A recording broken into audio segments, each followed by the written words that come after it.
Ana. Un verdadero gusto estar aquí en Ciudad Juárez. Llevo más de 11 años viniendo prácticamente cada año a la universidad. Precisamente los mismos años que tengo de colaborar con el profesor Orozco, fuimos los dos compañeros de estudios en la Universidad de Sevilla. Nos conocemos este año hace 20 años, va a ser 20 años. A lo mejor algunos de ustedes no habían nacido todavía, ¿no? O todos tienen más de 20 años, ¿sí? Bueno, toda una vida.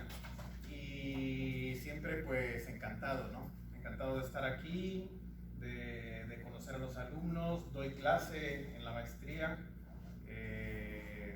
colaboro también, y durante la pandemia hemos estado colaborando también de forma virtual. Afortunadamente pues esa etapa ya quedó atrás y nos permite ya retomar esa movilidad, porque de verdad que no es lo mismo y ustedes mismos lo han de haber vivido, ¿no? Estar detrás de la computadora, escuchando. Para el docente es muy complejo. Para el alumno me imagino que también debió haber sido muy complejo, ¿no? Porque tú como profesor estás dando clase y no sabes si la persona que está detrás está atendiendo o estás hablándole a nadie, ¿no? Mucha gente se conectaba y se quedaban por ahí o se iban a dar la vuelta y uno estaba como cotorro ahí hablando y no le hacían caso. Bueno, efectivamente yo soy profesor de Derecho Internacional Público, Relaciones Internacionales, Derecho de la Unión Europea en la Facultad de Derecho de la Universidad de Sevilla.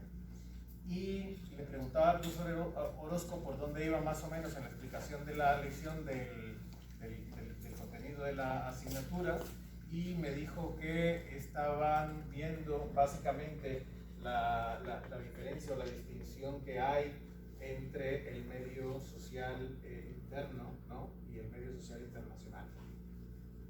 Y una de las primeras precisiones que me gustaría hacer de forma genérica es que debemos de partir de la base de que el derecho, ¿no? Está delimitado materialmente o está más bien condicionado materialmente por una realidad social imperante en un lugar y una época determinada. Ese es el punto de partida, ¿no? No estoy hablando del derecho internacional, sino que estoy hablando simple y sencillamente del derecho en general. La realidad social imperante en un lugar y en una época determinada es la que determina el contenido material de la norma. Es una cuestión sociológica, naturalmente. El derecho es un producto de la evolución misma de la sociedad, y la evolución de la sociedad es la que va marcando, digamos, también de cierta forma la evolución del derecho. Hay una constante: el derecho generalmente va por detrás siempre de la realidad, ¿no? Son los acontecimientos los que van dando ese jalón que necesita el derecho para irse actualizando, y lo pueden ver perfectamente en temas tan novedosos como las nuevas tecnologías, ¿no? El derecho a las nuevas tecnologías, todo lo que tiene que ver con la inteligencia artificial, los retos, ¿no? Para los juristas en esta nueva era digital. Para nosotros, que somos migrados a lo digital, es realmente complejo, complicado. Cuando te hablan de transparencia algorítmica, de gobernanza algorítmica, ¿han escuchado ustedes hablar de transparencia algorítmica, de la gobernanza algorítmica y de todo este tipo de cuestiones? ¿De que no? ¿No? Y eso que ustedes son nativos digitales. A nosotros nos queda ya un poco más lejano todos estos temas, como herramienta para el análisis de este tipo de cuestiones, ¿no? Les decía porque, por ejemplo, nosotros tenemos en la cabeza la idea ya preestablecida de lo que es el derecho y de lo que es la ley, ¿no? ¿Qué es el derecho? ¿Qué es el derecho así en general? ¿Alguien que me ayude? ¿De qué hablamos cuando hablamos de derecho? De normas, ¿no? Son las normas.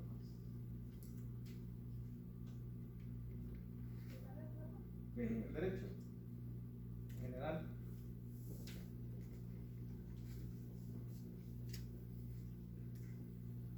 El derecho como un conjunto de normas, le ayudo, ¿no? Un poquito. un conjunto de normas imperativas, ¿no?, destinadas a regular la conducta externa del hombre en sociedad, porque si fuera la conducta interna no sería derecho, entonces estaríamos hablando de moral, ¿no? Conjunto de normas. ¿Quién hace las normas? ¿De dónde vienen las normas?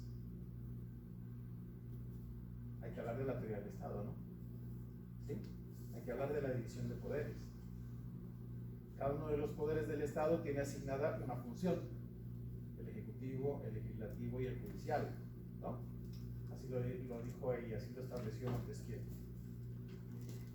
Ejecutivo, legislativo y judicial son los tres poderes del Estado, ¿no?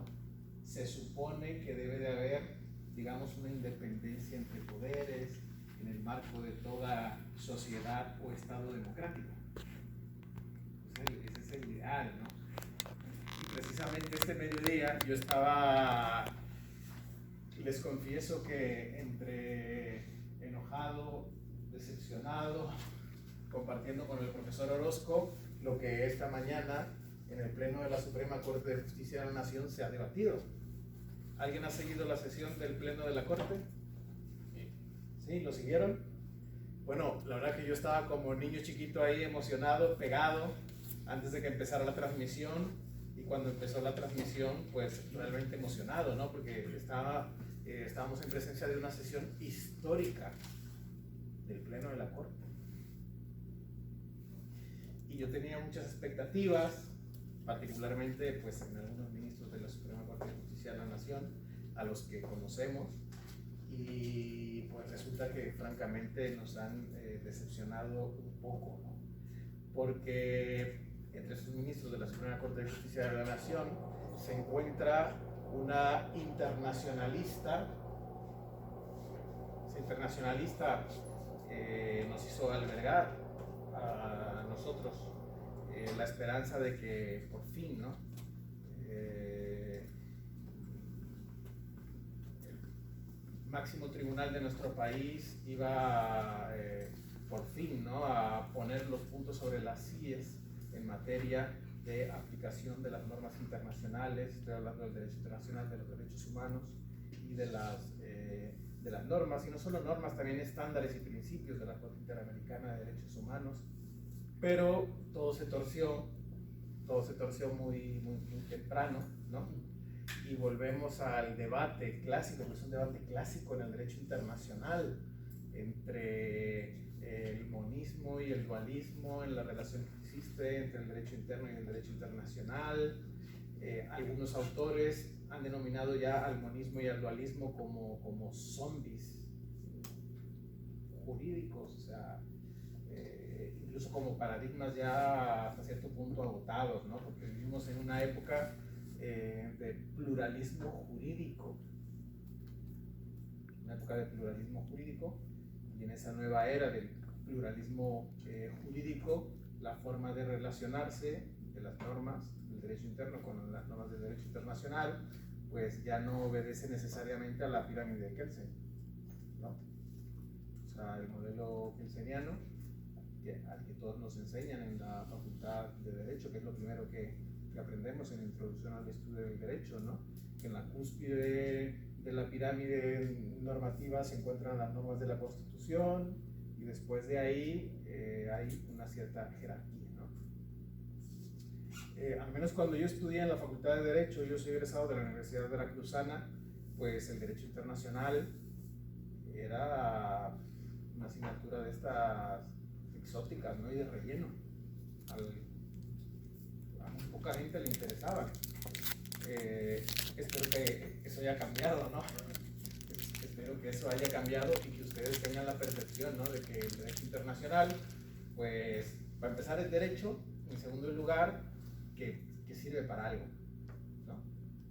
Y sobre todo, tener muy presente que el principal cauce de aplicación de las normas del derecho internacional ha sido, es y seguirá siendo la estructura, digamos, institucional del Estado, porque el derecho internacional es aplicado a través de los ordenamientos jurídicos de los Estados, y son los tribunales internos de los Estados los que aplican las normas del derecho internacional. digamos que cuantitativamente hablando, el grueso de la exigencia del cumplimiento de las normas del derecho internacional se hace a través de los tribunales internos de los estados.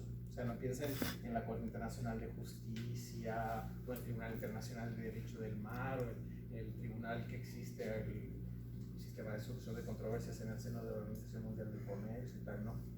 Son los ordenamientos internos de los estados.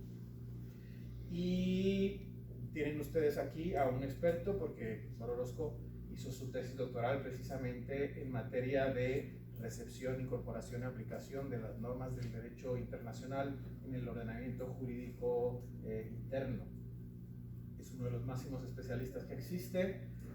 Actualmente se está en prensa ya un libro que va a publicar el Fondo de Cultura Económica.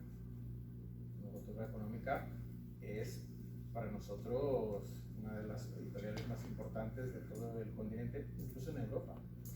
En Europa, el Fondo de Cultura Económica ha sido siempre visto como una casa editorial seria, ¿no? Y ustedes tienen aquí el privilegio de verdad de tener al profesor Orozco como autor, ¿no?, de un libro que va a ser publicado por el Fondo de Cultura Económica. Bueno, no me voy a meter mucho en esas cuestiones y en esos debates porque, les digo, yo no soy la persona más cualificada para hablar de ello. Ustedes tienen aquí al protagonista y van a seguir hablando con él a lo largo del curso, ¿no? Simplemente yo quiero dar unas pinceladas así muy generales, ¿no?, precisamente sobre esa, digamos, relación simbiótica que existe entre el derecho internacional y el derecho interno. Y sobre todo de lo importante que es para nosotros el conocimiento, saber manejar y saber aplicar, ¿no?, las normas del derecho internacional. Y es que, como les decía, la realidad social imperante en un lugar y en una época determinada es la que determina el contenido material de la norma. Y piensen ustedes, por ejemplo, en algunos estados de la República Mexicana, la actividad, digamos, económica más importante es la agropecuaria, y en los códigos penales de algunos de estos estados, como el estado de Veracruz, que es el que conozco más cercano porque yo soy veracruzano, al menos cuando yo estudiaba en la Facultad de Derecho, estaba tipificado en el Código Penal el abigeato. Y el abigeato tenía una pena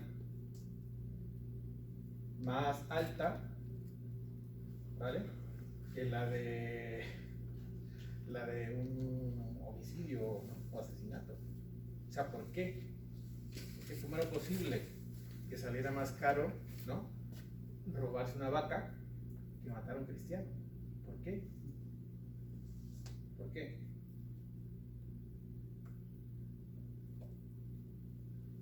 Por el valor que le dan al real. Claro, porque es de lo que viven y son precisamente esos valores, ¿no?, los que están protegidos a través de la norma y del derecho. Tal vez te vas a otro estado como Quintana Roo, donde ahí la actividad agropecuaria, digamos que no es de las principales actividades económicas, pues no sé incluso si estuviera tipificado ese delito. Pero lo que voy es que incluso en el seno de nuestro propio país existen distintas realidades y esas distintas realidades terminan impactando en el contenido de las normas jurídicas, ¿no? Ahora piensen ustedes, y saliéndonos ya del contexto interno, en el derecho internacional o en el ámbito internacional o en la sociedad internacional. La sociedad internacional en la que existe pues una pluralidad de estados, como se dice en España, cada uno hijo de su padre y de su madre, uno es igual al otro. Si hacia el interior de los estados no hay una, digamos, homogeneidad, imagínense ustedes en el ámbito internacional.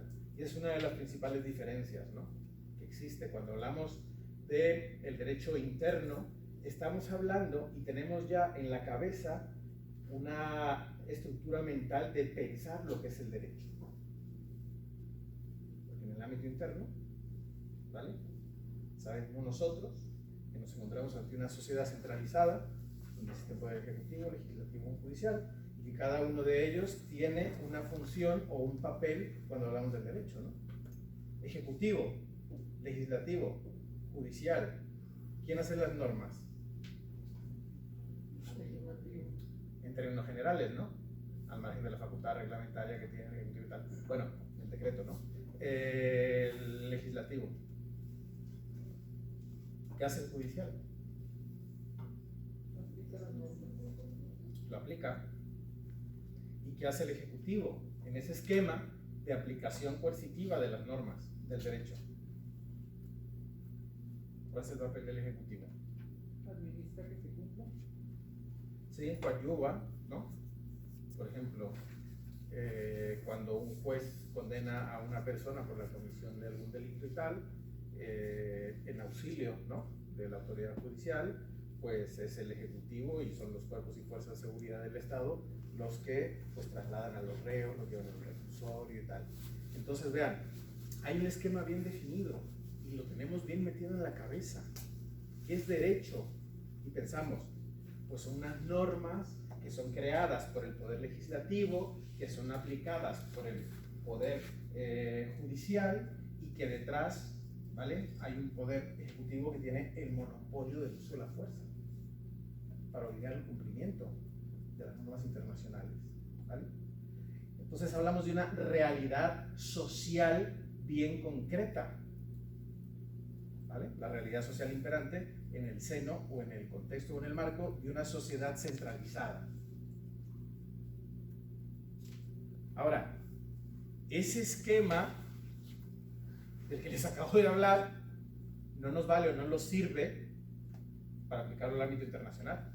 ¿Por qué? ¿Por qué?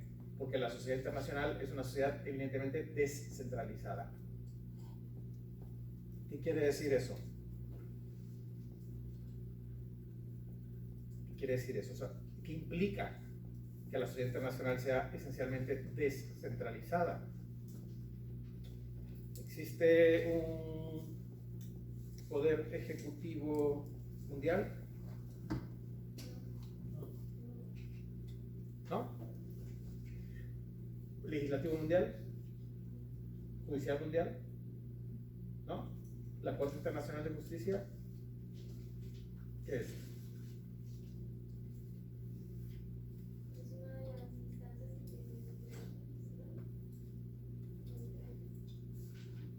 ¿Sería un poder judicial mundial? No, no, o sea, en el ámbito internacional ni ejecutivo, ni legislativo, ni judicial, ni mundial, no existe. O sea, ese esquema no existe. ¿Qué es lo que hay? En el ámbito internacional lo que hay son entidades soberanas, los estados, que son como bolas de billar, cerradas en principio, ¿vale? Que cada una tiene, en virtud de sus posiciones, precisamente del derecho internacional, ¿no?, un estatus jurídico muy concreto. Hablamos del principio de igualdad soberana. Y hablamos del principio de no intervención en los asuntos internos de los estados. Hablamos de una sociedad descentralizada, en la que no existe un poder ejecutivo, ni un legislativo, ni un judicial mundial, y en el seno de la cual la distribución del poder, ¿vale?, la distribución del poder se encuentra igualmente descentralizada, distribuida entre los estados, ¿no? Entonces, cuando pensamos en el derecho internacional, en ese esquema descentralizado de sociedad internacional, en la que no existe ejecutivo, legislativo ni judicial, ¿no?, es cuando empezamos a cuestionarnos, ¿no?, ¿quién hace el derecho internacional? ¿De dónde salen las normas del derecho internacional?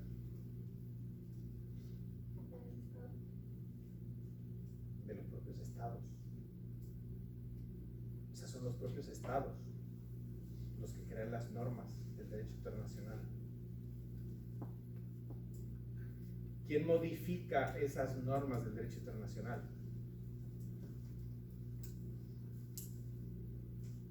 ¿Quién las modifica? Los estados. ¿Y quién las aplica?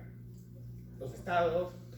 Entonces, fíjense ustedes, o sea, que ese esquema que tenemos en la cabeza de pensar en el derecho interno no nos vale para el derecho internacional. Entonces, lo primero que hay que hacer cuando uno entra en el estudio del derecho internacional es hacer un cambio de chip. O sea, tenemos que cambiar el chip. Es una manifestación del fenómeno jurídico bien distinta a la del derecho interno.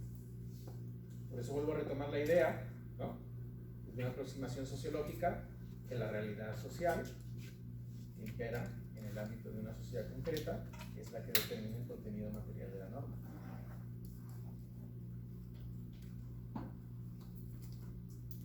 ¿Cuáles son las características de la sociedad internacional? ¿Cuáles son las características de la sociedad internacional? Para empezar, la sociedad internacional es universal. Universal. Compleja, heterogénea, fragmentada, poco integrada, paradójicamente interdependiente, una sociedad de riesgos globales. ¿No? Son las características de la sociedad internacional. Universal. Forman parte de ella todos los estados o todos los países que existen en el mundo.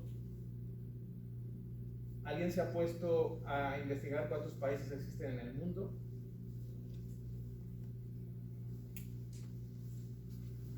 Más o menos. Una idea. ¿Cuántos? 910. Por ahí más o menos. ¿Y cuántos de ellos son miembros de la ONU, de las Naciones Unidas? 190 y tantos. Por ahí, ¿no? 40 y tantos. No, 190 y tantos. Muy bien. O sea que están bien puestos, ¿no? En el ámbito internacional. Bueno, universal. Todos los estados del mundo. Y cuando se suele hablar, ¿no?, en la doctrina de la sociedad internacional, indefectiblemente ponemos los ojos o la vista, la mirada en una organización internacional, universal, por excelencia, de la que forman parte prácticamente todos los países del mundo. Existen 210 países y 193 son miembros de la Organización de las Naciones Unidas. Cuando hablamos de la comunidad internacional, pues hablamos de esta organización internacional. Una organización internacional que básicamente las organizaciones internacionales son clubes de estados. Son clubes de estados, formadas por estados, creadas por los estados para satisfacer las necesidades de los estados. Básicamente, ¿no?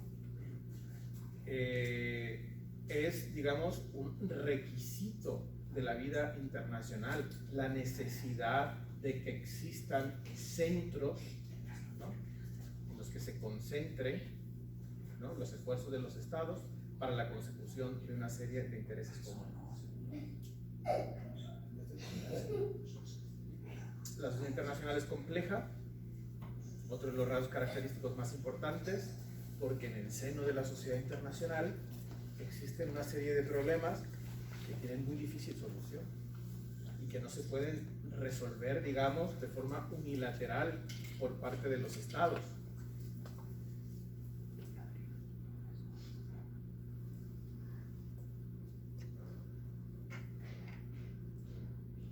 Y esa es otra de las realidades, la realidad de la interdependencia. Por ejemplo,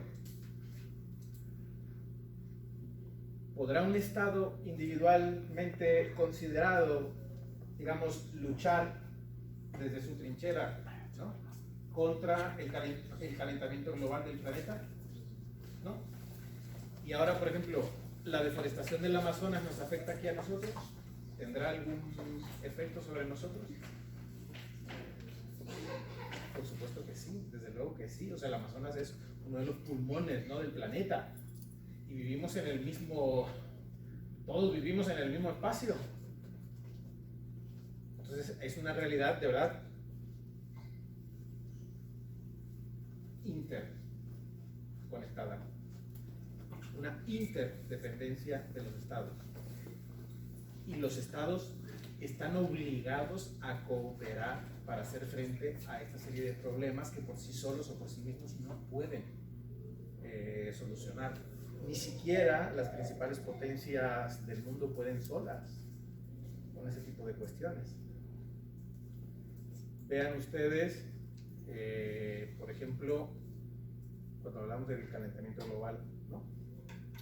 Cuando hablamos de que precisamente la subida, ¿no?, de la temperatura de los océanos provoca cada año catástrofes naturales que parece que cada año se superan, ¿no? El ejemplo tal vez que nos quede más, digamos, porque se le dio mucho seguimiento a los medios de comunicación, fue el Katrina en los Estados Unidos. ¿Qué fue lo que le pasó a Nueva Orleans? Desapareció bajo el agua, ¿no? Por falta de infraestructura hidráulica, ¿no? En aquel momento, pues los Estados Unidos se encontraban inmersos en una incursión militar y todo el presupuesto se iba a la guerra de Afganistán, después a la guerra de Irak. Dejaron de acometer esas obras de infraestructura hidráulica, ¿no? Y un desastre natural pues tuvo unas consecuencias catastróficas, ¿no? Catastróficas. Lo más, digamos, sensible pues fueron las vidas que se perdieron de toda esa gente y tal, pero también los economistas, ¿no?, desde el punto de vista de la economía, ¿no?, el alto impacto económico que estos fenómenos naturales tienen sobre los estados. Y los estados han dejado progresivamente de ser menos escépticos respecto a la cuestión del cambio climático, ¿no? Aunque de repente ha habido regresiones como en la administración pasada, ¿no?, en la que Donald Trump decía que eso era un invento, que el calentamiento global de eso no existía ni nada, ¿no? En la última cumbre que hubo, una de las últimas COP de las Naciones Unidas, se transmitió en los medios de comunicación la imagen de un primer ministro de un pequeño país que es una isla en el sureste asiático, donde comparece en un atril, así como estoy yo, en un atril, no sé si vieron esa foto, en el agua, el primer ministro, con short, ¿no?, y con el agua arriba de las rodillas. Puso su atril, el agua le llegaba encima de las rodillas y ahí se dirigió a la Asamblea General de las Naciones Unidas para llamar la atención, ¿no?, de lo importante que es luchar contra el cambio climático, simple y sencillamente porque hay estados a los que les puede ir la vida en ello. Por ejemplo, el caso de Kiribati. ¿Saben ustedes dónde está Kiribati? ¿No? Kiribati, a la 1, Kiribati, a las 2, entre Coahuila y Nuevo León.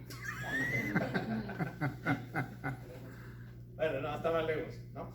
Es una de las pequeñas islas, esos que son como en realidad atolones, ¿no?, que en el Pacífico Sur, ¿no? Y países de este tipo están condenados a desaparecer por el aumento del nivel del mar. Entonces esos son problemas realmente graves para los estados, porque si lo pensamos desde el punto de vista de la teoría del estado, ¿no?, ¿cuáles son los elementos constitutivos de un estado? Territorio, población, Claro. ¿Y qué pasaría con Kiribati después de que el nivel del mar haya desaparecido su territorio? ningún elemento. O sea, se pierde uno de los elementos constitutivos del Estado. ¿Y qué pasaría con las personas? ¿Y qué es lo que va a pasar con las personas? O sea, esto no es una hipótesis lejana, ¿no?, sino que desgraciadamente está cada vez más cerca, ¿no? ¿Qué va a pasar con esa gente? ¿A dónde se va a ir? ¿A dónde se va a ir la gente de Kiribati? Al desaparecer el territorio de Kiribati y al dejar de tener uno de los elementos constitutivos de ese estado, ¿va a desaparecer el estado? Las personas van a perder su nacionalidad, se van a volver apátridas. ¿Qué va a pasar con esa gente? ¿A dónde se van a ir? Son problemas reales, de verdad, preocupantes. Y siempre detrás, pues, están las personas, son tragedias humanas, ¿no? Son tragedias humanas. Y el derecho internacional tradicionalmente ha sido insensible a la suerte de las personas y a la tragedia también de los seres humanos. El derecho internacional, que en algún momento histórico preciso nace en el centro de Europa, y es una realidad, porque lo que conocemos actualmente como derecho internacional, ese jus gentium, nace en el centro de Europa.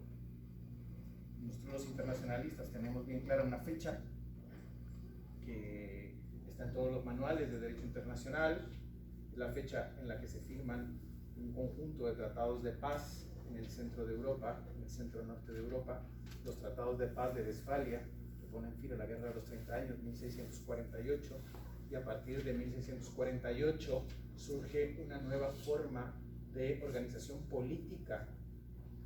Esa nueva forma de organización política en la que habían príncipes y habían soberanos, ¿no?, que a partir de ese momento llegan a un acuerdo de decir, mira, yo voy a ejercer mi poder sobre una base territorial de forma exclusiva. Tú te comprometes a respetarla, ¿no? Surge ese principio, ¿no? Un soberano que ejerce sus competencias de forma exclusiva sobre un territorio. Esa es la forma de organización política que ha pervivido hasta nuestros días.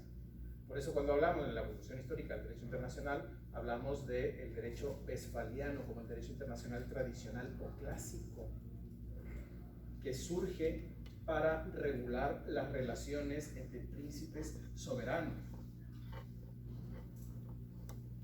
Y ese derecho internacional, de inmediato, se convierte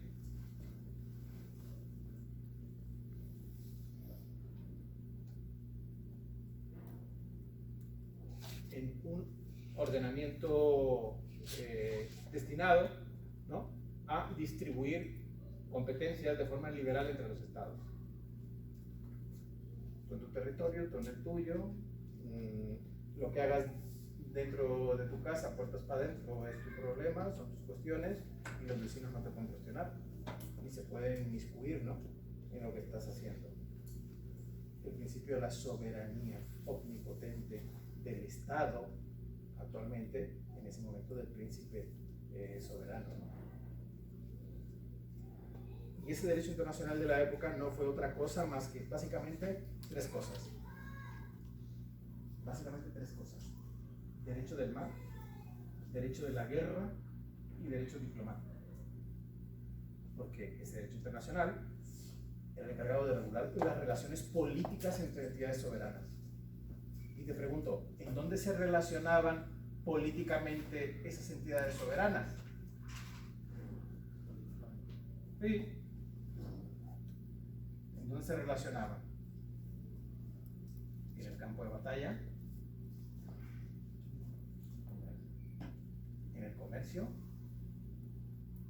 Una parte muy importante del comercio se hacía por vía marítima, ¿no? Entonces, es un ordenamiento, digamos, relativamente escaso en su contenido material. Regulaba relaciones políticas entre entidades soberanas. Y esas entidades soberanas se relacionaban en un contexto de batalla, derecho a la guerra, se relacionaban a través del comercio vía marítima, porque había potencias, las potencias navales de la época, que eran las que controlaban el comercio, por ejemplo, con las Indias. La Compañía de las Indias, holandesa, por ejemplo, que tenía el monopolio del comercio, ¿no?, con Oriente. Los piratas británicos, porque los británicos han sido siempre piratas, hasta la fecha, son piratillas, ¿no? Luego también, pues, España fue una potencia naval, junto con Portugal también fueron potencias navales. Y precisamente en ese marco, fíjense ustedes, España y Portugal, ¿no?, la época de los descubrimientos y tal, se divide en el mundo, se reparte más bien el mundo, ese nuevo mundo que se había descubierto, las vías de navegación marítima a través de un tratado internacional, el Tratado de Tordesillas. A través del Tratado de Tordesillas, los españoles y los lusos, los portugueses, se repartieron el océano y las rutas del comercio. O sea, era una forma fundamental de relación política entre entidades soberanas. Y finalmente, el derecho, lo que hoy es el derecho diplomático. Y todos tenemos en la cabeza alguna película, ¿no? Alguna imagen de una ciudad de estas amuralladas, ¿no? Donde hay unos torreones defensivos y generalmente están en lo alto y tienen un valle enfrente, está el valle enfrente, ¿no? Y en esas películas han visto que los defensores de la ciudad amurallada, piensen en las ciudades-estado italianas o francesas, ¿no? Que están ellos en los torreones defensivos y ven que en el fondo del valle viene un jinete, pero ese jinete lleva un estandarte, una bandera, un blasón, lo que sea, o una tela blanca, ¿no?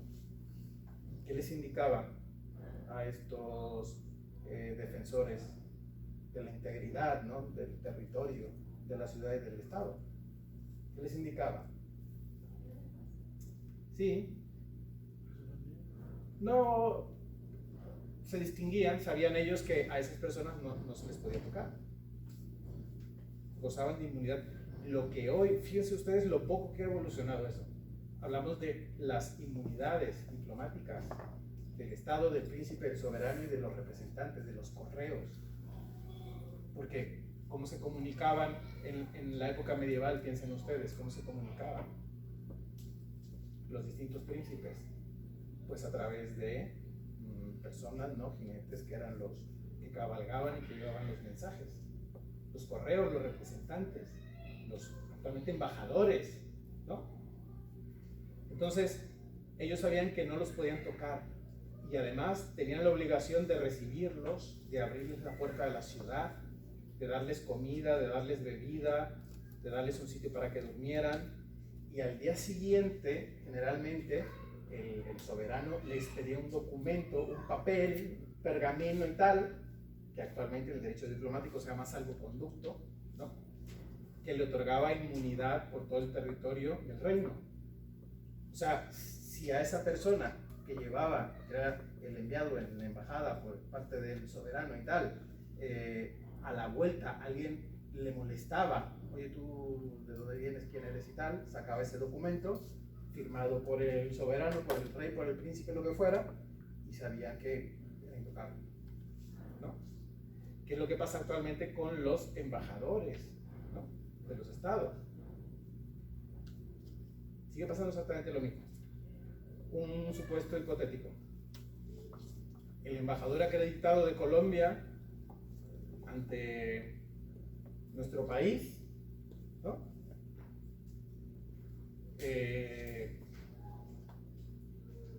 Se ve inmiscuido en un accidente de tráfico y como resultado de ese accidente de tráfico pues mata a 2 personas, ¿no?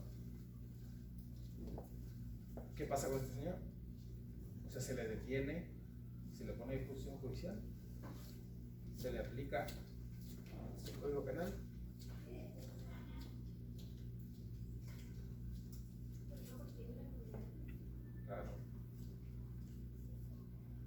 Claro. Como aquel jinete que hace 800, 900, 1000 años y tal, venía a lo lejos con su bandera o con su blasón o estandarte. Intocables, son intocables. Intocables, inmunidades. En el derecho internacional, digamos, hay una categoría de sujetos que gozan de inmunidades que son plenas y absolutas. En todas las materias, incluso penales, no se les puede tocar. Y esos privilegios y esas inmunidades que datan desde aquellas épocas, ¿no? Tienen como objetivo, digamos,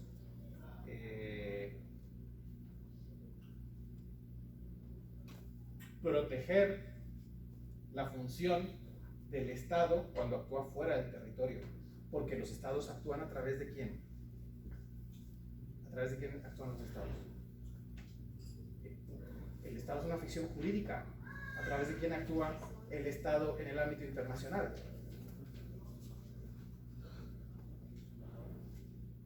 Sí, a través de personas.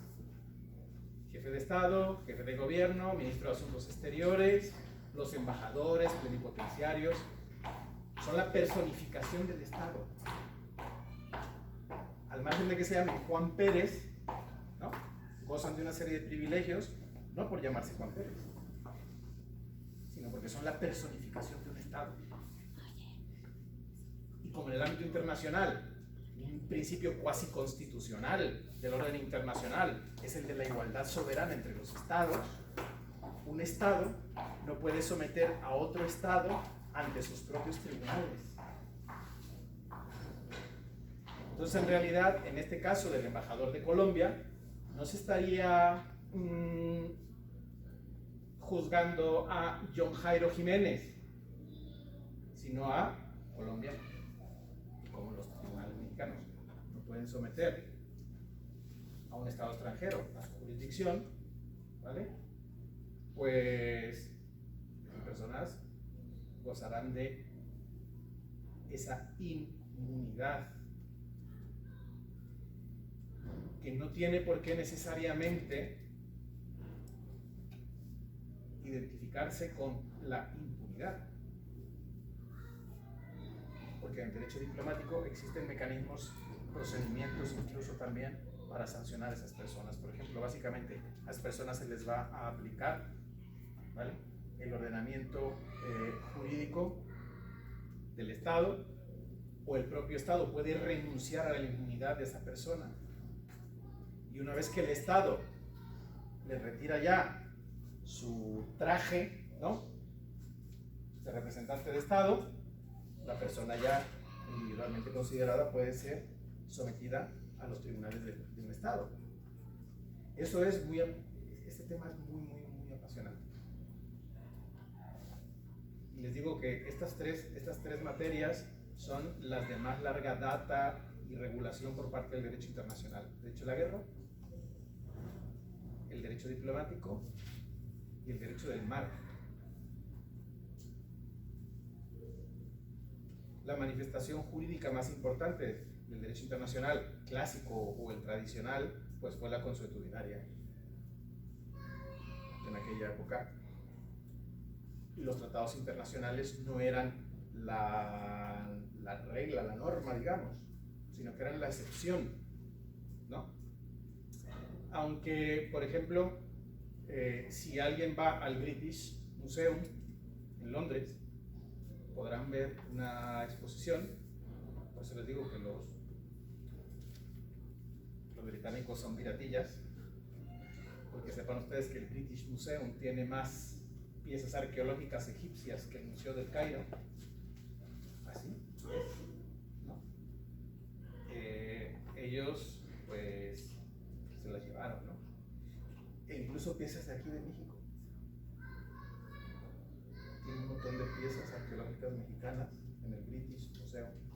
Bueno, cuando vayan al British, váyanse a la parte de Egipto y vean, ahí pueden ver un pergamino de hace 4.000 o 5.000 años, que es considerado como el primer tratado internacional de la época, celebrado entre un faraón y otro pueblo vecino, ¿no?, del imperio egipcio, ¿no? Pero en esa época los tratados internacionales, es decir, la manifestación por escrito de la voluntad de los estados, era algo anecdótico. Todo era, digamos, y todo partía de la base de las normas consuetudinarias. Se deducían del comportamiento de los estados. Por eso es que en el derecho internacional, hablando de fuentes, la costumbre es algo bien distinto a lo que es la costumbre en el derecho interno. Porque hablando de fuentes del derecho en el derecho interno, ¿qué es la costumbre? Sí.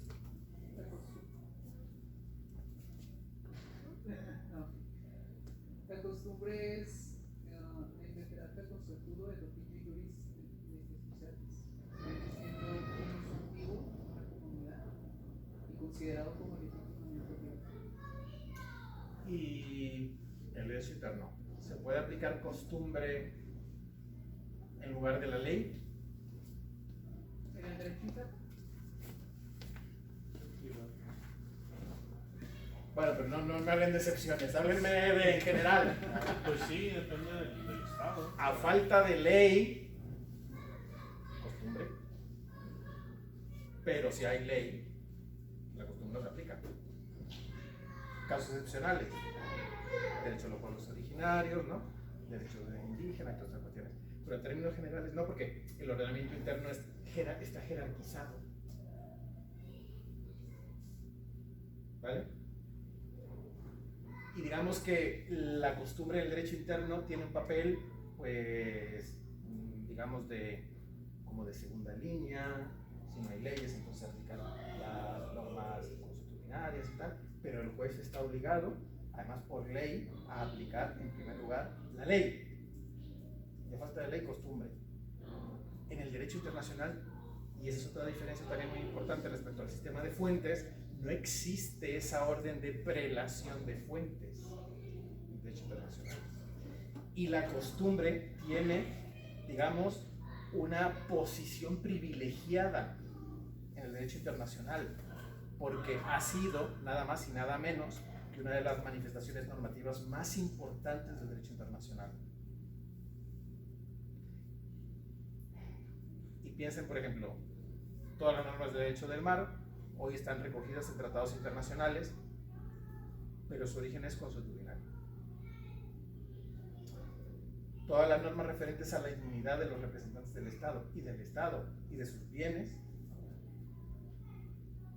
constan por escrito en tratados internacionales, convenciones de Naciones Unidas y tal, pero su origen es consuetudinario. Y no hay nada más consuetudinario que el derecho de la guerra. El derecho de la guerra, el derecho internacional humanitario. El derecho internacional humanitario, ¿vale?, se deriva precisamente de el comportamiento de los estados, las leyes y costumbres de la guerra. Entonces vean cómo no podemos aplicar el esquema mental que tenemos de pensar el derecho interno para analizar o estudiar el derecho internacional. O sea, hay que cambiar el chip. Porque ¿qué nos pasaría si aplicáramos esa estructura mental que tenemos de pensar el derecho interno al derecho internacional? ¿Qué nos pasaría? Estamos hablando de aplicar un esquema interno. ¿Qué nos pasaría? Vamos a recoger más opiniones. ¿Qué nos pasaría si pensamos que es un derecho que no lo crea un poder independiente o legislativo, sino que el propio sujeto obligado es el que lo crea, el que lo aplica, el que lo modifica y el que decide hasta qué punto o en qué medida le obliga? ¿Qué le pasaría? ¿Qué le vendría a la cabeza? ¿A qué conclusión llegaría?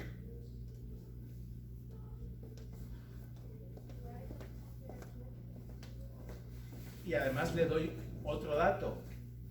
No existe un poder centralizado que ejerza el monopolio del uso de la fuerza para obligar a los sujetos a que lo cumplan.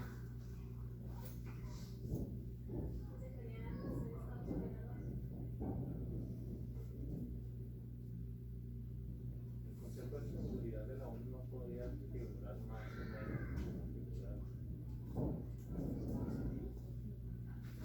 de hecho en el ámbito internacional, en las relaciones internacionales, las únicas resoluciones que son jurídicamente vinculantes que se imponen a los estados, a su consentimiento y aún en contra de su voluntad, son las que adopta el Consejo de Seguridad de las Naciones Unidas. Pero eso es excepcionalísimo. No, es que yo creo que no me estoy explicando bien. Yo voy por otro lado. O sea, si nosotros aplicamos la estructura mental de pensar el derecho interno al derecho internacional, vamos a llegar a la conclusión indefectiblemente de que el derecho internacional no es derecho. ¿No? ¿A poco no? Porque no hay un legislativo que lo haga, no hay un judicial que lo aplique, ¿no? No hay un poder centralizado del Estado, cuerpos y fuerzas de seguridad del Estado que tengan el monopolio del uso de la fuerza y que obliguen al sujeto a que cumpla con las disposiciones del ordenamiento jurídico.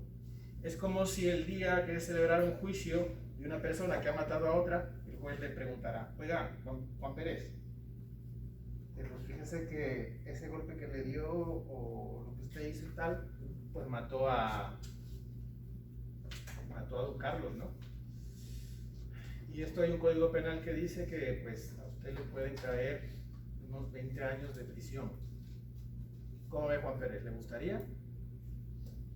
¿O qué hacemos? Y Juan Pérez le podría decir: uy, no, señor juez, yo la verdad es que no tengo ganas de estar 20 años ahí metido en la cárcel, yo mejor me voy a mi casa, hasta luego, arrivederci. ¿Lo podría hacer?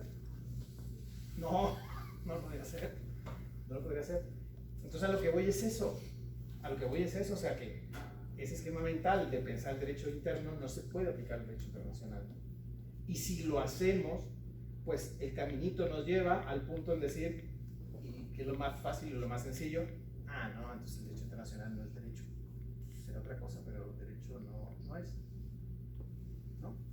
Y eso es una, digamos, visión reduccionista del fenómeno de la manifestación de la ciencia jurídica, ¿no? Porque no solo la manifestación, ¿no?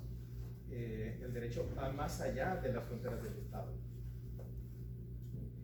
Es verdad que hablamos de un ordenamiento jurídico pues particular, peculiar. ¿Y cómo se explica esa peculiaridad? Pues con la misma idea con la que empezaba la charla, que el contenido material de la norma jurídica está determinado por una realidad social imperante en un lugar y en una época determinada. La realidad social imperante en el ámbito del interno, del derecho interno, de las sociedades centralizadas, es bien diferente del que existe en el ámbito internacional o en el seno de la sociedad internacional.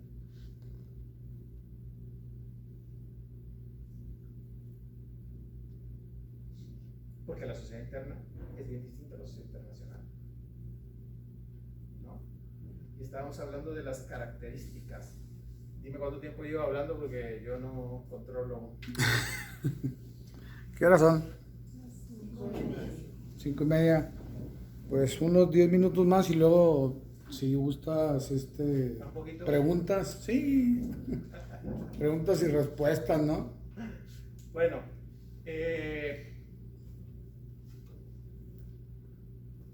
una cosa muy importante también que debemos de tener claro en el derecho internacional es el tema de la subjetividad internacional. ¿Qué es eso de la subjetividad internacional?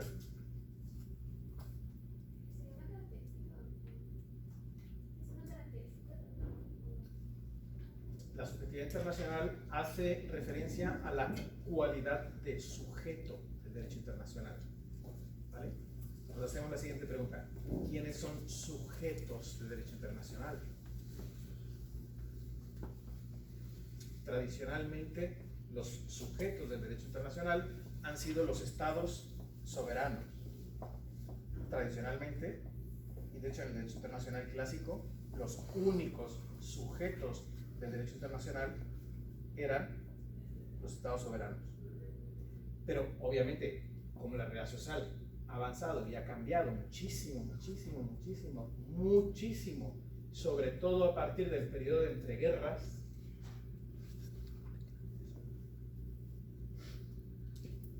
el tema de la subjetividad internacional ha ido variando. Y hoy día, aparte de los estados en el ámbito internacional, encontramos a los clubes de estados, que son las organizaciones internacionales. Las organizaciones internacionales son sujetos de derecho internacional. Se dice que son sujetos derivados del derecho internacional porque son criaturas de los estados, son creadas por los estados. Las organizaciones internacionales tienen un tratado internacional constitutivo en donde se establecen los órganos que las componen, los medios o los mecanismos para la adopción de decisiones, por ejemplo. Y vamos a ponerle nombres y apellidos. La Organización de las Naciones Unidas, que todos conocemos, ¿vale? Se crea a través de un tratado internacional conocido como la Carta de San Francisco, porque se firma en San Francisco en 1945, y se establece una organización internacional que tiene aspiración o alcance universal, porque cualquier país de cualquier continente, de cualquier sistema económico, político, social, religioso, lo que quiera y tal, puede formar parte de ese club, ¿vale? Y la Carta de San Francisco, la Carta de las Naciones Unidas, establece una serie de órganos principales. Los órganos principales de las Naciones Unidas, aparte del que ha señalado el compañero, el Consejo de Seguridad, son la Asamblea General,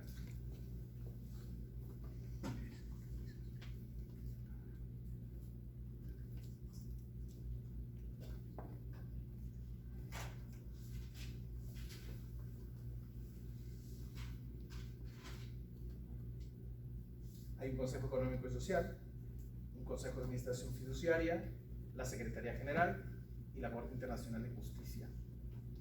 Esos son los órganos principales de la Organización de las Naciones Unidas. Cada uno es distinto, diferente, está integrado de una forma especial o particular. Cada uno de estos órganos principales de las Naciones Unidas tiene atribuidas competencias distintas. Por ejemplo, la Asamblea General es un órgano plenario. La Asamblea General, todos los estados, los 193 actualmente, ¿vale?, tienen voz y tienen voto. El Consejo de Seguridad es un órgano de participación restringida. De los 193, solo lo integran 15. Y de esos 15, 5 son permanentes. Y esos 5 estados permanentes tienen un derecho que no tiene absolutamente nadie más que ellos, que es el derecho de veto en el seno del Consejo de Seguridad de las Naciones Unidas por parte de los 5 estados miembros permanentes. ¿Saben quiénes son los 5 estados miembros permanentes, no? ¿Quiénes son?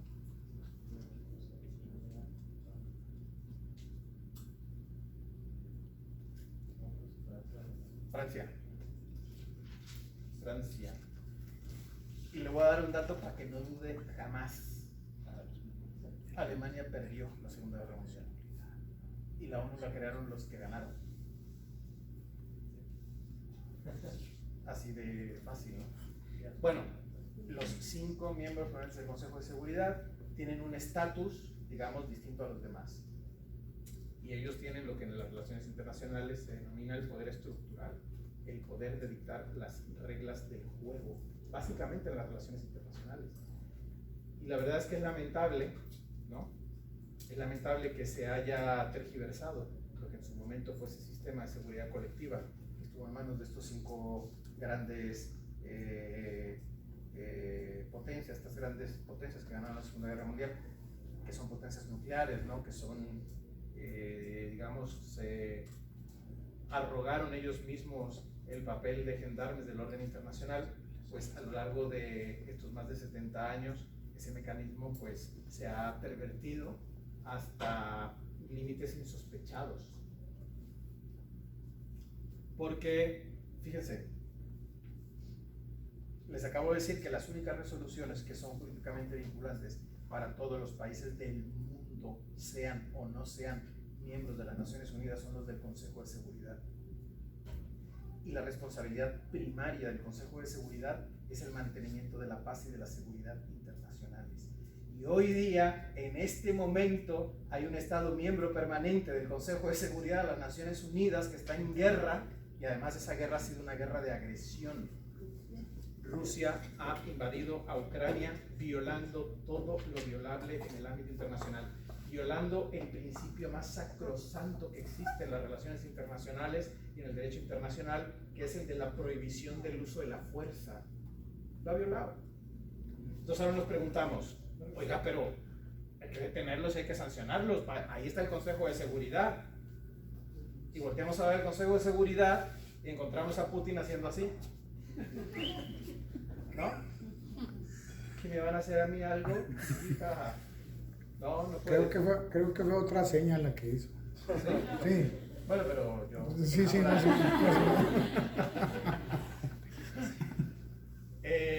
Sí, es lamentable, de verdad es lamentable lo que está pasando.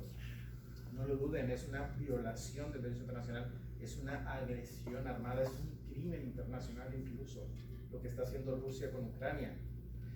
Y este conflicto que va ya casi para medio año, está tomando unos tintes en los que deberíamos de empezar a preocuparnos ya todos, ¿no? Por la central nuclear de Zaporilla. ¿No? ¿Se imaginan ustedes que hubiera un Chernobyl 2? Eso nos afectaría, ¿no? Todo el mundo. Increíble. El régimen, cuando hablo de régimen me refiero al gobierno, a la administración, ¿no? El régimen ruso ha amenazado con el uso de armas nucleares. Nada más y nada menos, ¿no? O sea, nos encontramos en un momento crítico, ¿no? En el que desafortunadamente lo que está pasando viene en lugar de decretar la muerte del derecho internacional, ¿no? Viene a reforzar la idea de la necesidad precisamente de contar con un sistema en el ámbito internacional basado precisamente en normas que se cumplan y en mecanismos para exigir de forma incluso coercitiva el cumplimiento de estas normas, ¿no? Porque nos puede ir a todos la vida en ello, o sea, la supervivencia de la humanidad nuestra en su conjunto pues se encuentra en peligro, ¿no?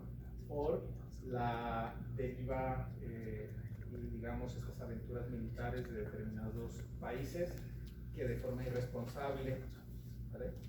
En lugar de cumplir con su misión más esencial de el mantenimiento de la paz y la seguridad internacional, es lo que está provocando la guerra. Ahora, van a decir ustedes, pero a usted le caen mal los rusos. ¿Y qué pasa con los americanos? Igual, son igual de criminales. Y han violado de la misma forma el derecho internacional cuando intervinieron militarmente en Irak.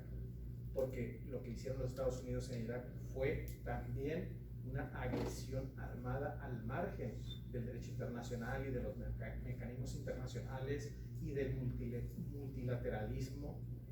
Fueron violaciones igual de, digamos, deleznables, ¿no? Fíjense, estamos hablando de miembros permanentes del Consejo de Seguridad. Y ahora van a decir ustedes, ¿por qué no se cambia? ¿Por qué no se cambia la integración y las formas de adopción de decisiones en el seno del Consejo de Seguridad?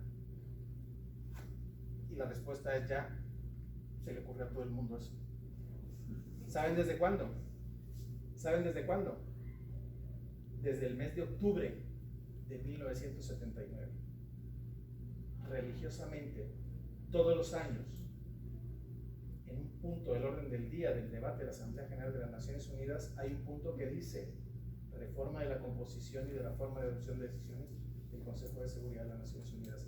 Ya han transcurrido 43 años y en 43 años no se ha podido llegar a un acuerdo, porque ese acuerdo tiene que ser aceptado por los 5 miembros permanentes del Consejo de Seguridad de las Naciones Unidas. Y obviamente yo siempre le digo a mis alumnos que a veces vale, ¿no?, para entender este tipo de cuestiones, pensar o entender las relaciones interestatales o las relaciones entre estados como si fueran relaciones interpersonales, relaciones entre individuos, entre particulares. O sea, si tú eres rico, poderoso, truenan los dedos y todo el mundo te hace caso, ¿estarías dispuesto a compartir ese poder? Para decir, no, hay que darle poder a todo el mundo y aquí y todos igual de influyentes, ¿no? ¿Verdad que no? Es que es eso mismo lo que hacen estos 5 estados, ¿no? Que no quieren compartir ese poder y que precisamente eso ha rayado ya, digamos, la situación, situaciones surrealistas, ¿no? Y detrás de todo esto, lamentablemente, está el sufrimiento de los seres humanos, el sufrimiento de las personas. Porque cada guerra implica un éxodo, la huida desesperada de gentes, de familias, de niños, de mujeres, de ancianos, ¿no? Hay una tragedia humana detrás de cada conflicto, ¿no? Y es realmente irresponsable, ¿no? Que estos gobiernos de estos países que tienen el poder real y verdadero para cambiar el rumbo de la situación por cuestiones políticas sigan, digamos, sin resolverlo. Y yo digo siempre que la varita mágica, ¿no? Porque nos ponemos a pensar y decimos, entonces, ¿y cómo se puede arreglar todo esto? Y yo les digo, bueno, la respuesta es muy sencilla, con voluntad política. Voluntad política, ¿no? Especialmente de los 5 miembros permanentes del Consejo de Seguridad. Pero desafortunadamente lo que vemos y lo que seguimos viendo es la irresponsabilidad de esos países que todos los días está costando la vida de seres humanos, ¿no? Y eso es, pues, lamentable. Y un mensaje de, digamos, para que no se queden ustedes con un mal, digamos, sabor de boca, ¿no? Al final del día, el poder para cambiar toda esta situación que estamos viviendo lo tenemos nosotros los ciudadanos de a pie, que generalmente no nos damos cuenta del poder que tenemos, ¿no? Bueno, ya no sigo hablando porque aquí me van a cortar la onda. Preguntas. Y nada, si quieren alguna cuestión que comentar, pues podemos dialogar. ¿Tienen preguntas para el doctor? Aprovechen. Por cada pregunta les va a subir un punto, ¿eh? No creo. Ya, no, Ahorita, Si te saca 4, digo, te saca 5, le ponen un 6. Le subimos. ahorita que hablaba del derecho subjetivo, bueno, del subjetivismo, ¿tiene que ver algo con el derecho comparado? ¿En qué sentido? Pues de que se toman casos específicos para resolver controversias. No tiene nada que ver. O sea, el derecho comparado es una herramienta particular, ¿no? Para la solución de controversias, la aplicación de conflictos, los números de conflictos, todas estas cuestiones y tal. No, de lo que yo hablo es que en el derecho internacional esa cualidad fundamental de sujeto de derecho internacional hoy día sigue estando básicamente en los estados y en las organizaciones internacionales, ¿vale? Ya no hablé del individuo, nosotros los individuos, los particulares, tenemos cierta subjetividad en el ámbito internacional. Y se ha hecho sobre todo evidente cuando hablamos del ámbito de la protección internacional de los derechos humanos, porque sabemos nosotros que, por ejemplo, existen mecanismos regionales para la protección de los derechos humanos, que tienen tribunales cuya jurisdicción contenciosa, al haber sido aceptada por los estados, es obligatoria, y que nosotros podemos acudir a instancias internacionales, y que esas instancias internacionales condenan, porque son tribunales, condenan a los estados, y los estados tienen la obligación de cumplir con lo que el Tribunal Internacional ha hecho. Y vean ustedes todos los casos que hay contra México, y en Ciudad Juárez el caso del campo algodonero. O sea, eso hace 100 años era inimaginable, poder acudir a una instancia internacional donde hubiera un tribunal que condenara al Estado que violara derechos humanos. Inimaginable. Y ahora mismo México está en el foco de atención del ámbito internacional por todo lo que está pasando, porque en el marco de la lucha contra la violencia con la delincuencia organizada y el narcotráfico y tal, se han cometido crímenes de lesa humanidad, crímenes de Estado, porque ha sido el propio Estado el que los ha cometido. La cuestión de los 43 de los chicos desaparecidos, eso desafortunadamente estigmatiza a nuestro país en el exterior. Yo estoy cansado ya, siempre en cualquier parte del mundo que hablo con alguien, lo primero que me preguntan es qué ha pasado con los chicos de la normal de los 43. Y desgraciadamente saben ustedes lo que ha pasado, ¿no? La corrupción y la impunidad han impedido, ¿no?, que se sepa la verdad, ¿no? Bueno, no me quiero meter ahí porque voy a estar toda la semana hablando de este Yo te tema. tengo una pregunta. ¿Qué opinión te merece la sesión que tuvimos ahora, o que fuimos testigos del inicio de las discusiones sobre el asunto de la prisión preventiva oficiosa en la Suprema Corte de Justicia de la Nación? Pues que hay una corriente, no solo en México, en toda Latinoamérica, incluso en Europa, de repliegue de los estados hacia adentro. O sea, los estados hace muchos años dejaron de ser cajas negras.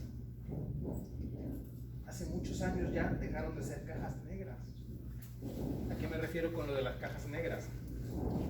Que todo lo que ocurría adentro, pongan en su cabeza una cajita negra forrada con papel negro. ¿Puedes ver lo que pasa adentro? No. Ahora los estados son como urnas de cristal. ¿Puedes ver lo que pasa adentro? Sí. Y se les fiscaliza desde afuera. Por supuesto que sí. Claro. ¿No?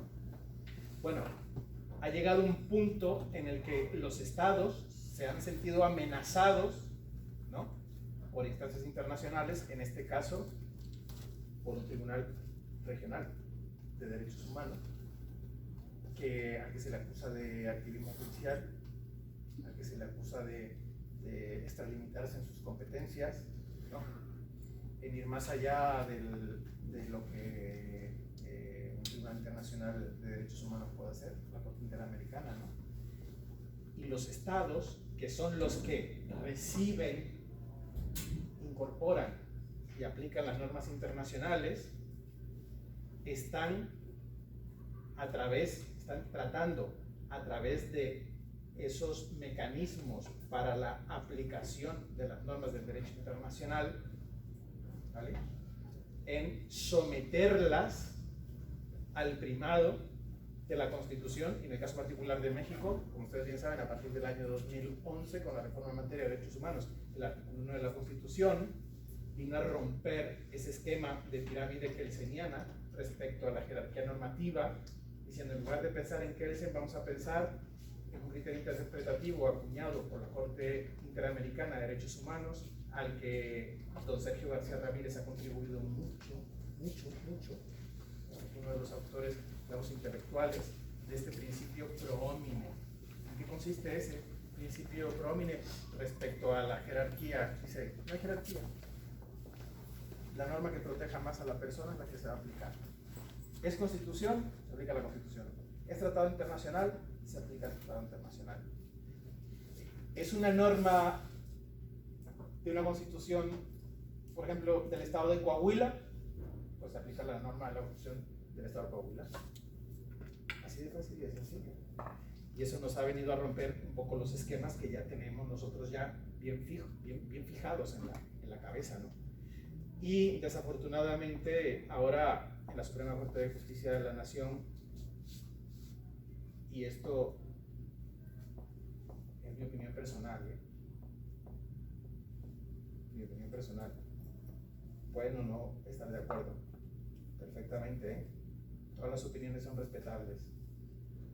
En mi opinión, el gobierno, el ejecutivo, ha optado, digamos, prácticamente secuestrado y politizado a la Suprema Corte de Justicia de la Nación, porque esa gente que está ahí no son juristas, son políticos, afiliados a un partido que gobierna y que están siguiendo órdenes del partido que gobierna, que además tiene mayoría en el Congreso de la Unión, y que están concentrando una cantidad de poder que la gente no es consciente de lo que puede hacer esta gente.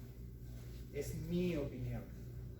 Y lo que vimos hoy en la sesión de la Corte, de la Suprema Corte de Justicia de la Nación, fue clarísimamente a una serie de señores siguiendo las instrucciones de otro señor Así de fácil y sencilla, ¿no?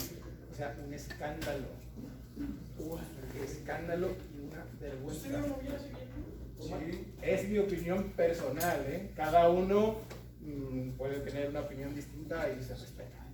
Pero como me preguntó el profesor Orozco, pues yo se las dejo ahí al coste.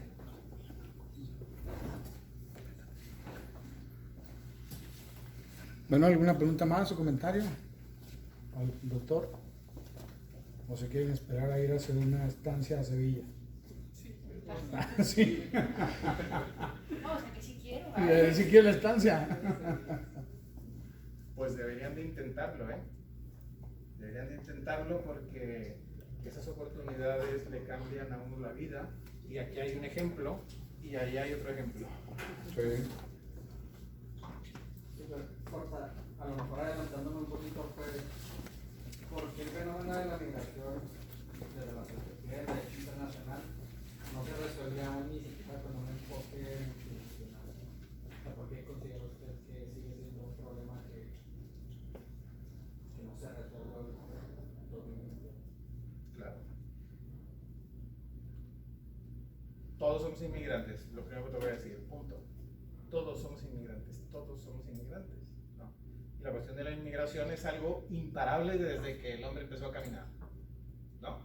Desde que salieron de África y se dieron la vuelta y pasaron por el estrecho de Bering y se metieron al continente americano. Todos somos inmigrantes. O sea, es un fenómeno imparable, es una realidad imparable. Lo que pasa es que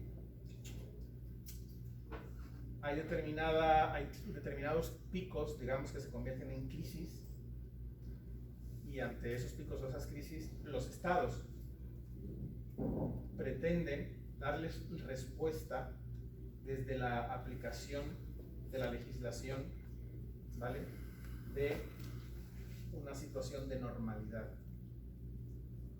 cuando en realidad nos encontramos ante una situación especial, en la que hay una ley especial, donde hay un sector normativo del derecho internacional especial que se tiene que aplicar. Pero los estados son reacios a aplicarlo. Los estados son reacios a aplicarlo porque la cuestión de la gestión de los flujos migratorios sigue siendo parte o sigue estando dentro del núcleo duro, íntimo, digamos, más profundo de la soberanía del Estado. Los estados son reticentes, digamos, a permitir, ¿no?, que venga alguien y que les dirija y que les diga esto se tiene que hacer así de esta forma. Hay que sentar las bases para una migración regular de aquí a 30 años. Y el problema de la política, no solo en México, sino en todo el mundo, de hoy día es el maldito cortoplacismo. Cortoplacismo porque las decisiones que se adoptan pensando en sacarle rédito político, ¿no? Pensando en las elecciones dentro de 6 años, no pensando en que si sientan las bases hoy de un nuevo sistema de gestión de flujos migratorios para dentro de 30 años, el problema puede que deje de existir o que no sea tan agudo como lo es ahora. O sea, no hay una continuidad en la política del Estado.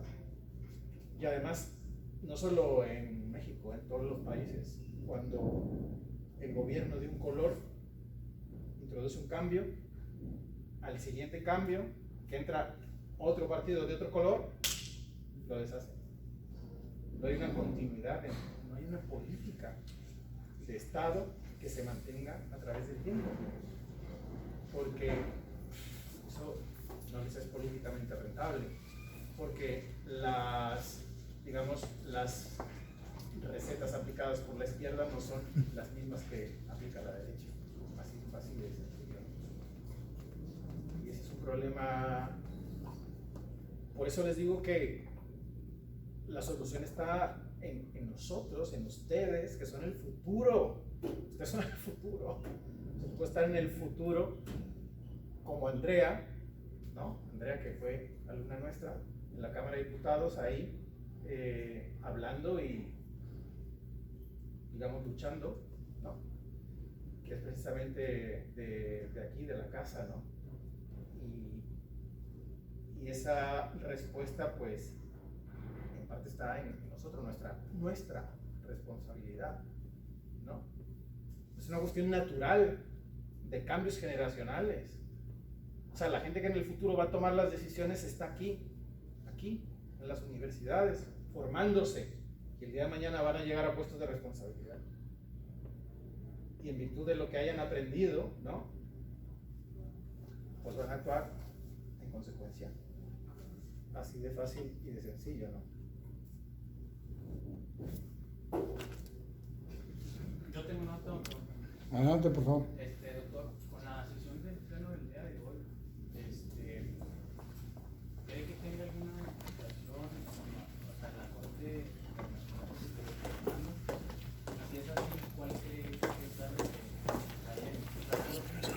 y una opinión muy personal, la realidad es que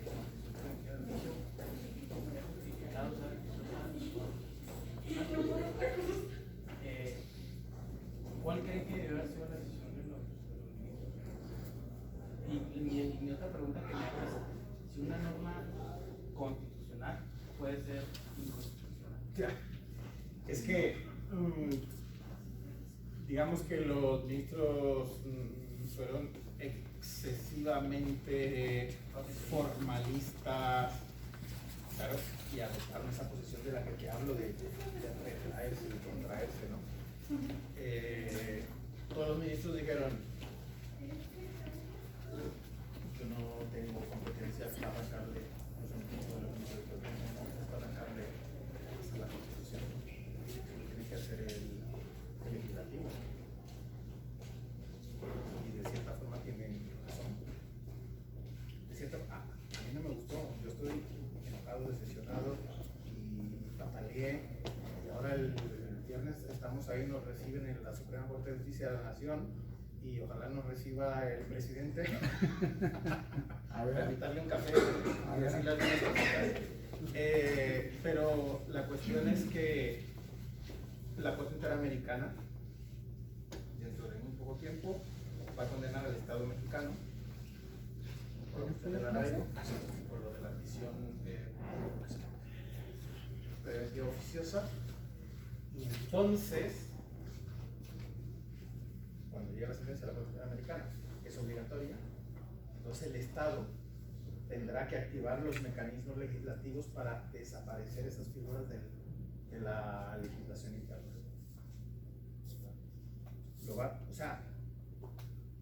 Lo va a terminar, les guste o no le guste al gobierno, lo va a tener que hacer cuando la Corte Interamericana nos condene dentro de poco, ya que ya se celebraron las audiencias y en las audiencias de la Corte, en las que naturalmente el juez Ferrer Magrego se abstuvo, que es mexicano, pero mandaron a llamar como perito a el ministro en retiro, José Ramón Cosío, que yo soy súper fan de Cosío, de verdad soy Cosío lover.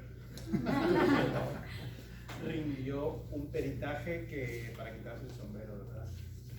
Ojalá que hubiera más Cosíos en la Suprema Corte de Justicia de la Nación. Nada, todos los caminos llevan a San José. Y de San José va a venir una condena que el Estado mexicano va a tener que implementar, y esa condena, en parte, va a consistir precisamente en una reforma constitucional para eliminar y borrar del ordenamiento estas figuras que a todas luces violan derechos humanos, violan obligaciones internacionales del Estado, violan todos los estándares que la Corte Interamericana de Derechos Humanos lleva construyendo los últimos 40 años. Así es. O sea que la vía es esa. Por eso yo me consuelo pensando que dentro de poco nos va a llegar esa condena por parte de la Corte Interamericana y que el Estado mexicano lo va a tener que implementar, que esa implementación va a suponer una nueva reforma de la Constitución. Y ya está. Bueno, pues muchas gracias y un aplauso para el doctor Villegas, por favor. Bueno, muchísimas gracias y disculpen que haya sido tan disperso, pero como siempre me regaña porque dice que las diapositivas que yo me paso mucho tiempo haciéndoselas porque les pongo fotitos y cosas y tal que no sirven para nada, pero que si no las pongo me pierdo y entonces empiezo ahí a hablar de cosas, todo un poco. De cosas muy buenas. No, gracias, doctor. Sí, nos vemos, gracias.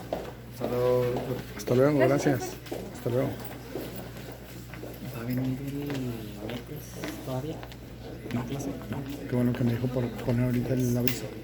Quería dar el libro, había comprado el libro de la narración y quería que me lo firmaran los dos. Lo compré desde... Pues lo mandaron aquí en ICB.